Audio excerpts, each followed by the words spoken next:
நாமத்திற்கு மகிமை உண்டாவதாக. சங்கீதம் 50ஆம் சங்கீதத்தை நாம் இப்பொழுது தியானிக்க போகிறோம்.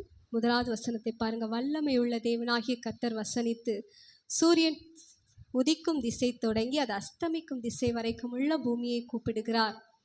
நம்முடைய தேவன் எப்படிப்பட்ட தேவனா? வல்லமையுள்ள தேவன். எல்லாரும் சொல்லுங்க பார்க்கலாம். எல்லாரும் கவனிக்கிறீங்களா? நம்முடைய தேவன் எப்படிப்பட்ட தேவன்? வல்லமையுள்ள தேவன். அவர் சீக்கிரமாய் வரப்போகிறார். அவர் நம்மை நியாயம் தீர்க்க போகிறார். அவர் யாரை அவரோடு கூட்டி சேர்ப்பாராம்? பரிசுத்தவான்களை அவரோடே கூட்டி சேர்ப்பாராம். 5ஆம் வசனம் பாருங்க. பலியினாலே என்னோட உடன்படிக்கை பண்ணின என்னுடைய பரிசுத்தவான்களை என்னிடத்தில் கூட்டுங்கள் என்பார். நாம் எப்படிப்பட்ட பலிகளை செலுத்த வேண்டும்? 14ஆம் வசனத்தை வாசிங்க. நீ தேவனுக்கு ஸ்தோத்திர பலியிட்டு உன்னதமானவருக்கு உன் பொருத்தனைகளை செலுத்தி ஆபத்து காலத்தில் என்னை நோக்கி கூப்பிடு, நான் உன்னை விடுவிப்பேன், நீ என்னை மகிமைப்படுத்துவாய். நீ தேவனுக்கு ஸ்தோத்திர பலி இட்டு. நிறைய பேர் பார்த்துருக்கீங்களா? அவங்க சும்மா அவங்க வாயிலிருந்து ஸ்தோத்திரங்கள் வந்துட்டே இருக்கும், பாடல்கள் பாடிக்கொண்டே இருப்பார்கள். நாம் அப்படிதான் வழியில் போகும்போது வரும்போதெல்லாம் என்ன செய்யணும்? ஸ்தோத்திரங்களை ஏறெடுக்கணும். ஸ்தோத்திரம் ஏறெடுக்குதல் அப்படின்னா ஆண்டவருக்கு நன்றி செலுத்துதல். எப்பொழுது நாம் ஆண்டவருக்கு ஸ்தோத்திரங்களை ஏறெடுக்கும் போது நம்முடைய இருதயம் என்ன ஆகும்? செவையாகும். நமக்குள்ளே விசுவாசம் பெருகும். கர்த்தர் நமக்குள்ளே கிரியை செய்வார். கர்த்தர் நம்மோடே பேசுவார். 23ஆவது வசனம் வாசிங்க. ஸ்தோத்திர பலியிடுகிறவன் என்னை மகிமைப்படுத்துகிறான், தன் வழியை செவைப்படுத்துகிறவனுக்கு தேவனுடைய ரட்சிப்பை வெளிப்படுத்துவேன் என்று சொல்லுகிறார். பாருங்க, ஸ்தோத்திர பலியிடுகிறவன் யாரை மகிமைப்படுத்துகிறான்? தேவனை மகிமைப்படுத்துகிறான். இன்னொரு இடத்துல சொல்லப்பட்டிருக்கு, உதடுகளின் கனியாகிய ஸ்தோத்திர பலி. அப்போ நம்முடைய உதடுகளிலிருந்து பிறக்கிறதான அந்த ஸ்தோத்திரங்களை ஆண்டவர் அதை ஒரு கனியாக பார்க்கிறார். உதடுகளின் கனியாகிய ஸ்தோத்திர பலியை நாம் யாவரும் ஏறெடுக்க வேண்டும் என்று கர்த்தர் விரும்புகிறார். இன்னொரு வார்த்தை பாருங்க, அதில் இந்த சங்கீதத்தில் நாம் அறிந்து கொள்ளுகிறது என்னென்னா, ஸ்தோத்திர பலிகளை நாம் ஏறெடுக்க வேண்டும். ஸ்தோத்திர பலி செலுத்துகளுடைய இருதயம் எப்படி இருக்குன்னா, அது செவ்வையான இருதயமாக இருக்கும். கர்த்தர் அந்த இடத்தை விரும்புகிறார். 14ஆம் வசனத்தில் இன்னொரு ஒரு காரியம் சொல்லப்பட்டிருக்கிறது. நீ தேவனுக்கு ஸ்தோத்திர பலியிட்டு உன்னதமானவருக்கு உன் பொருத்தனைகளை செலுத்து. பொருத்தனைகள் செலுத்தி இருக்கிறோமா? நம்ம நிறைய பொருத்தனைகள் செய்திருக்கிறோம், அப்படி தானே? சபையில் என்ன செய்வோம்? விருந்து வைப்போம், இல்லை காணிக்கைகளை பொருத்தனையாக செலுத்தியிருப்போம். இப்படிப்பட்டதான பொருத்தனைகள் நாம் செலுத்தியிருப்போம். ஆனால் வேதத்தில் ஒரு ஸ்திரீ ஒரு அழகான பொருத்தனையை செய்தாள். யாரு? அன்னாள். என்ன பொருத்தனை செய்தாள்? 1 சாமுவேல் எடுங்க. 1 சாமுவேல் 1ஆம் அதிகாரம் அதனுடைய 11ஆவது வசனம். சேனைகளின் கர்த்தாவே. எல்லாரும் எடுத்தீங்களா? பிள்ளைகள் எல்லாரும் கண்டிப்பாக எடுக்கணும். பிள்ளைகள் எடுத்தீங்களா? ஜெபின் பைபிள் இல்லையா? சரி, எல்லாரும் பாருங்க. 1 சாமுவேல் 1ஆம் அதிகாரம் 11ஆம் வசனம். ஸ்க்ரீனில் தெரியுது. பைபிள் இல்லாதவங்க ஸ்க்ரீனில் பாருங்க. சேனைகளின் கர்த்தாவே, தேவரீர் உம்முடைய அடியாளின் சிறுமையை கண்ணோக்கி பார்த்து உம்முடைய அடியாளை மறவாமல் நினைத்தருளி உமது அடியாளுக்கு ஒரு ஆண் பிள்ளையை கொடுத்தால் அவன் உயிரோடு இருக்கும் சகல நாளும் நான் அவனை கர்த்தருக்கு ஒப்பு கொடுப்பேன். அவன் தலையின் மேல் சவரகன் கத்தி படுவதில்லை என்று ஒரு பொருத்தனை பண்ணினாள். எல்லாரும் எடுத்துட்டீங்களா? பிள்ளைகள் ஃபர்ஸ்ட் லைன் இன்னும் ஆதிகாமத்தில் இருக்க மாதிரி இருக்கே. 339ஆம் பக்கம், பழைய ஏற்பாடு 339ஆம் பக்கத்தில் இருக்குது பாருங்கள். பிள்ளைகள் எல்லாம் கண்டிப்பாக நல்லா கவனிக்கணும். எல்லாரும் தான், பெரியவர்களும் கவனிங்க. அதில் 11ஆம் வசனத்தில் 5ஆவது லைனில் பாருங்கள். உமது அடியாளுக்கு ஒரு ஆண் பிள்ளையை கொடுத்தால் அவன் உயிரோடு இருக்கும் சகல நாளும் நான் அவனை கர்த்தருக்கு ஒப்பு கொடுப்பேன். நம்முடைய பிள்ளைகளெல்லாம் இன்றைக்கு கிறிஸ்துவுக்குள் இருக்கிறார்களா?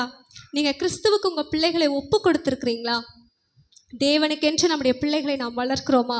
அண்ணால் பாருங்க, அழகாய் ஒரு வார்த்தை சொல்லுகிறாள். அவன் உயிரோடு இருக்கும் சகல நாளும் நான் அவனை கர்த்தருக்கு ஒப்பு கொடுப்பேன்.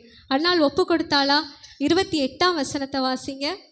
1 சாமுவேல் 1ஆம் அதிகாரம் 28. ஆகையால் அவன் கர்த்தருக்கென்று கேட்கப்பட்டபடியினால் அவன் உயிரோடு இருக்கும் சகல நாளும் அவனை கர்த்தருக்கே ஒப்பு கொடுக்கிறேன் என்றாள். அவன் அங்கே கர்த்தரை பணிந்து கொண்டான். பாருங்க, ஆகையால் அவன் கர்த்தருக்கென்று கேட்கப்பட்டபடியினால் அவன் உயிரோடு இருக்கும் சகல நாளும் அவனை கர்த்தருக்கே ஒப்பு கொடுக்கிறேன் என்றாள். ஃபர்ஸ்ட் ஒப்பு கொடுப்பேன்னு சொன்னா ஆண்டவர் அதே போல ஒரு ஆண் பிள்ளை என்ன செய்தார்? அவளுக்கு கொடுத்தார். இப்போ அவள் என்ன செய்கிறாள்? அந்த ஆண் பிள்ளையை ஆலயத்திற்கு கூட்டிட்டு வருகிறாள். 24ஆம் வசனம் வாசிங்க. அவள் அவனை பால் மறக்க பண்ணின பின்பு 3 காளைகளையும் 1 மரக்கால் மாவையும் 1 துருத்தி திராட்சை ரசத்தையும் எடுத்துக்கொண்டு அவனையும் கூட்டிக் கொண்டு சீலோவில் இருக்கிற கர்த்தருடைய ஆலயத்துக்கு போனாள். பிள்ளை இன்னும் குழந்தையா இருந்தது. பாருங்க, கர்த்தருடைய ஆலயத்திற்கு அந்த குட்டி சாமுவேலை கூட்டிட்டு வந்தாங்க. அவன் இன்னமும் எப்படி தான் இருந்தானா? குழந்தையா இருந்தானாம். அந்த நேரத்தில் அவள் சொல்லுகிறாள், ஏலியினிடத்தில் அவள் சொல்லுகிறாள், நான் கர்த்தருக்கென்று கேட்டபடியினால் அவன் உயிரோடு இருக்கும் சகல நாளும் அவனை கர்த்தருக்கே ஒப்பு கொடுக்கிறேன்னு சொல்லி அதை ஆலயத்தில் கொண்டு வந்து விட்டாள். அப்போ வீட்டிற்கு போகும்போது அந்த பிள்ளை அமைதியாக இருந்திருக்குமா? எவ்வளோ அழுதுருக்கும்ல. சாமுவேல் ரொம்ப அழுதுருப்பான், அன்னாள் ரொம்ப அழுதுருப்பாங்க. வீட்டுக்கு போயும் அநேக நாட்கள் அன்னாள் அழுதுருப்பாங்க, சாமுவேல் அழுதுருப்பான். ஆனால் அவள் எதையுமே பொருட்படுத்தவே இல்லை. ஏன்னா அவள் ஏற்கனவே ஆண்டவர்கிட்ட என்ன சொல்லிட்டா? இந்த குழந்தையை நான் கர்த்தருக்காக வளர்ப்பேன்னு சொன்னதுனால அவள் அதை எதையுமே பொருட்படுத்தாமல், பிள்ளையினுடைய கண்ணீரையும் அவள் பொருட்படுத்தவில்லை, தன்னுடைய மன கஷ்டத்தையும் அவள் பொருட்படுத்தாமல் கர்த்தரிடத்தில் சொன்ன பொருத்தனையை அவள் சரியாக நிறைவேற்றினாள். அந்த பிள்ளையை கர்த்தர் எப்படி மாற்றினார்? ஒரு பெரிய தீர்க்கதரிசியாக மாற்றினார். அவனை தெரியாதவர்களை யாரும் இருக்க முடியாது. அவனுடைய வாழ்க்கை ரொம்ப அருமையாக இருந்தது. கர்த்தருக்கு முன்பாகவும் மனுஷருக்கு முன்பாகவும் அந்த சாமுவேல் பிரியமாய் நடந்து கொண்டான். இன்றைக்கும் நம்முடைய பிள்ளைகளை கிறிஸ்துவுக்கு நேராக நாம் நிச்சயமாய் வளர்க்க வேண்டும்.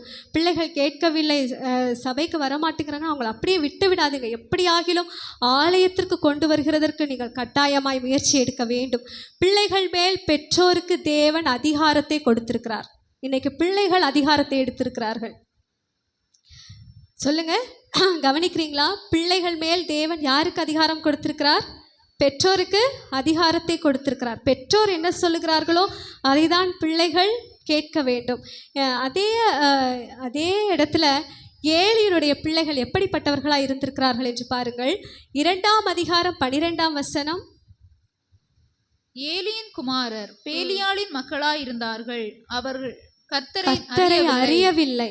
யாருடைய பிள்ளைகள்? ஒரு ஆசாரியனுடைய பிள்ளைகள், சபையின் ஊழியருடைய பிள்ளைகள், விசுவாசியின் பிள்ளைகள். ஆனால் அவர்கள் யாரை அறியவில்லையா? கர்த்தரை அறியவில்லை. 1:2 வாசிங்கள, 2:25 வாசிங்க.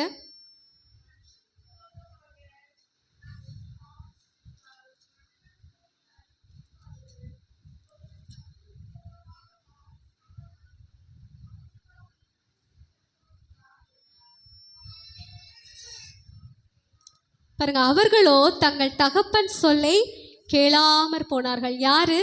இந்த ஏலியின் குமாரர் என்ன செய்தார்களாம்? தகப்பன் சொல்லை கேளாமற் போனார்களாம். நம்முடைய பிள்ளைகள் எல்லாம் கவனிக்கிறீங்களா? நீங்கள் யாருக்கு கீழ்ப்படியணும்? உங்கள் பெற்றோருக்கு நிச்சயமாய் கீழ்ப்படியணும். பெற்றோர் சொல்லை நிச்சயமாக கேட்கணும். அப்படி கேட்கலைன்னா அவர்களுடைய முடிவு எப்படி இருந்ததுன்னு உங்களுக்கு தெரியும் நினைக்கிறேன். எல்லா பிள்ளைகளுக்கும் தெரியும். ஒரு யுத்தத்திற்கு போகும்போது 2 பிள்ளைகள் என்ன செய்தார்கள்? யுத்தத்திலே மரித்து போனார்கள். 1 சாமுவேல் 3:13 வாசிங்க.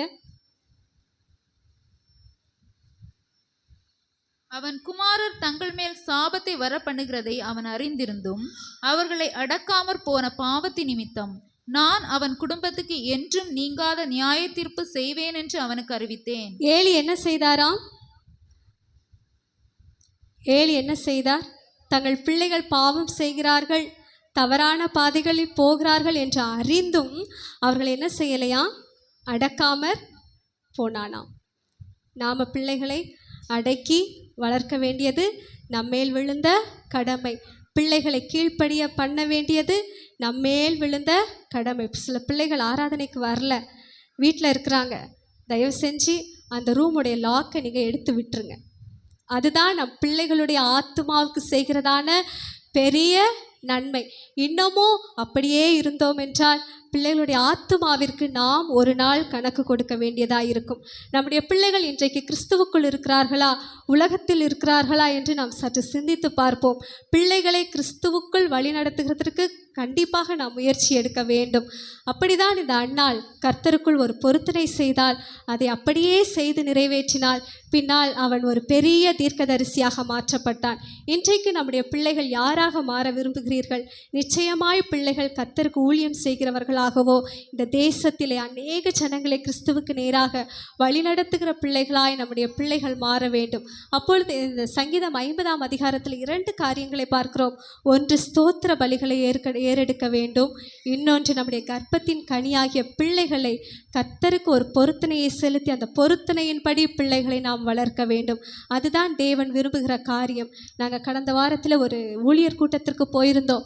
அங்கு ஒரு வார்த்தை சொல்லி அழகாக ஜெபித்தார்கள். இன்றைக்கு உலகம் முழுவதும் ஒரு போதையினால் நிறைந்திருக்கிறது. அது என்னன்னா, ஊடக போதையாம். என்ன போதை? ஊடக போதை. ஊடக போதைன்னா புரியுதா உங்களுக்கு? இங்கிலீஷில் சொன்னால் புரியும், அப்படி தானே? சோஷியல் மீடியா அடிக்ஷன், டிவிக்கு அடிக்ஷன், மொபைல் ஃபோனுக்கு, கேம்ஸ்க்கு. இன்றைக்கி யாருமே தலை நிமிர்ந்தே பார்க்க முடியாது. எல்லா பிள்ளைங்களும் ஃபோனுக்குள்ளே முங்கி போய் கிடக்கிறோம். அந்த ஊடக போதையிலிருந்து நம்முடைய பிள்ளைகளை தேவன் பாதுகாக்க வேண்டும். பிள்ளைகளை மாத்திரமல்ல, இன்றைக்கு பிறந்த குழந்தைகள் முதற்கொண்டு வயோதிபர்கள் வரையிலும் இந்த ஊடக போதை என்ன செய்து கொண்டிருக்கிறது? ஆளுகை செய்து கொண்டிருக்கிறது. ஒரு 17-18 வயதாகும்போது சில பிள்ளைகள் குடி போதையில் விழுந்துருவாங்க. ஆனால் இப்போ அப்படி இல்லை. பிறந்த குழந்தைகள் முதல் என்ன போதைக்கு அடிமையாக இருக்கிறாங்க? ஊடக போதைக்கு அடிமையாக இருக்கிறாங்க. நம்முடைய பிள்ளைகள் பாதுகாக்கப்படணும், நாம் பாதுகாக்கப்படணும், நம்முடைய சமுதாயத்தில் இருக்கிற பிள்ளைகள் பாதுகாக்கப்படணும். தொடர்ந்து நீங்கள் பிள்ளைகளுக்காக கண்ணீர் விடணும். அன்னால் கண்ணீர் விட்டு ஜெபிக்கிற ஒரு தாய், அவளை போன்று கண்ணீரோடு ஜெபிங்க. பிள்ளைகளை கிறிஸ்துவுக்கு நேராக வழி நடத்த வேண்டியது நம்ம ஒவ்வொருவருடைய கடமை. மே மாதத்தில் கடைசி வாரத்தில் கூட VBS நடத்த வேண்டும் என்றிருக்கிறோம். பிள்ளைகள் யாவரும் கடந்து வர வேண்டும். உங்களால் முடிந்த அளவிற்கு பிள்ளைகளை கூட்டி சேர்க்கும்படி அன்பாய் கேட்டுக்கொள்கிறேன். இந்த சங்கீத பகுதியை முடித்துக்கொள்கிறேன். தெய்வ சமூகத்திலே சாட்சி கொடுக்கிறவர்கள் சாட்சி கொடுக்கலாம்.